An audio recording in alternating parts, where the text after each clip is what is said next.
Welcome along to flash highlights of Tuesday's Tuscan time trial. Stage 10 after the second rest day between Viareggio and the Marina in Massa. The Massa Tudor individual time trial, and a really long one by modern standards too, 42 kilometres in total, just 49 metres of elevation. Flat, fast, with a gentle tailwind pushing it all the way northward along the Tuscan coastline. First rider off at 1:15 was Frank van den Broek, the Dutchman of Team Picnic PostNL. Most of the early riders setting off with 1 minute between them, the latter riders with 3 minutes between them. And we were looking to the big guys, the time trial specialists, Max Walscheid, the German for Lidl Trek, of course, one of them. As was the Dane, Johan Prees Pettersen of Alpecin Premier Tech, off 6th rider as well. And he would be one of those. In fact, these two would be the two riders setting the times to beat at the intermediate time checks as we went through them. And that was Johan Prees Pettersen doing exactly that, not ducking out of the action on this individual time trial in Tuscany. Ideal conditions really, not too hot, but the sun was out on the Tuscan coastline, as were the crowds on a Tuesday afternoon to welcome the Giro d'Italia. Max Walscheid was sprinting to the finish and getting himself into the hot seat. Fantastic ride for him. Johan Prees Pettersen, good ride, but not quite enough. All eyes were on the Italian champion, Filippo Ganna, the hour record holder, of course, world record holder, in the start gate and off to a massive cheer at the Tuscan crowd. 42 kilometres. He would have been absolutely licking his lips, Ganna, when he heard this one announced. Sjord Bax would be the next leader, the Dutchman for Pinarello Q36.5, and he was off 36th of the 167 who started stage 10, the time trial. And to nobody's great surprise, Pippo Ganna was setting the fastest times at the time checks too. Remy Cavagna was rolling back the time trialling years, reminding everyone just how good he is on the TT bike, but meanwhile, Pippo Ganna closing in on the line and beating Sjord Bax's time by pretty much 2 minutes, as you see. Cavagna doing a good ride as well, the Frenchman, former French time trial and road race champion too.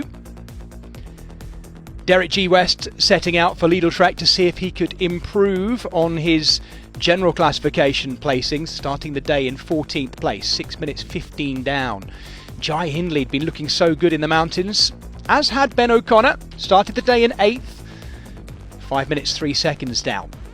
The Climby Tykes looking to see if they could outdo each other in this time trial and scramble their way up the general classification. Thymen Arensman's also looked so good in the mountains so far, but we know how well the Dutchman can time trial. Keeping a close eye on Derek G. West, the Canadian, while Jai Hindley was starting. Hindley, of course, starting the day just off the podium in 4th. And then came Jonas Vingegaard in the blue jersey, the Maglia Azzurra of the King of the Mountains. Would it be the Maglia Rosa come the finish though? That was the big question.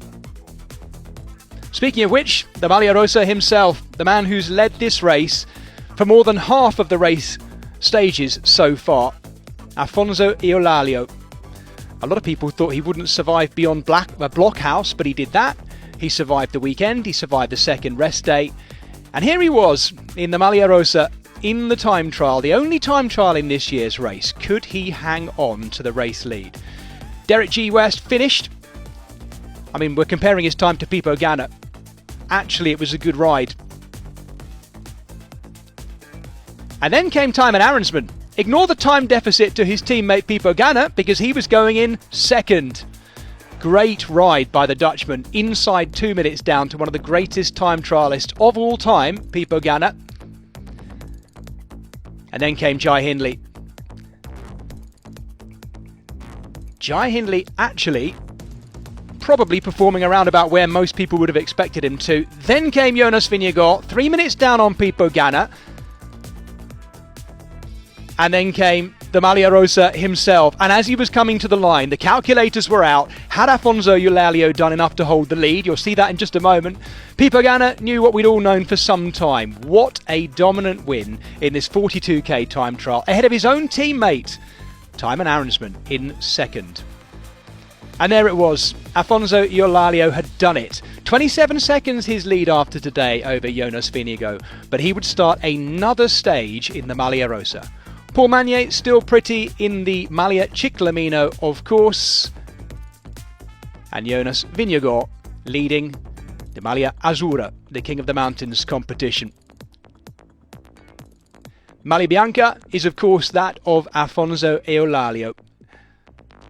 What a race he's having. Can he hold on to the Maglia Rosa? Join us tomorrow.